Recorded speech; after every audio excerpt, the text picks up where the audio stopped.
సర్వోన్నతుడు అయిన మా తండ్రి, సర్వశక్తి కలిగిన దేవ, నీ పాదములకు కృతజ్ఞతావందనాలు.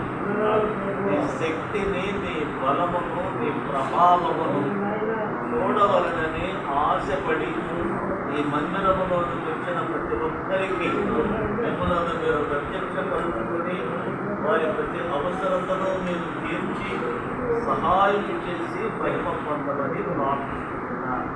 మీరు నిత్యము నివసించున్నట్లు మీ కొరకు ఏర్పాటు చేసిన ఈ మందిరములో ఆయన ప్రభాది రాకడ వరకు కూడా ఈ స్థలములో మీరు కార్యాలను జరిగించి మహిమ పొందమని ఈ మందిరాన్ని మీ రక్తము చేత పవిత్రపరచమని క్రీస్తు వారి పేట వేడుకుంటున్నాడు.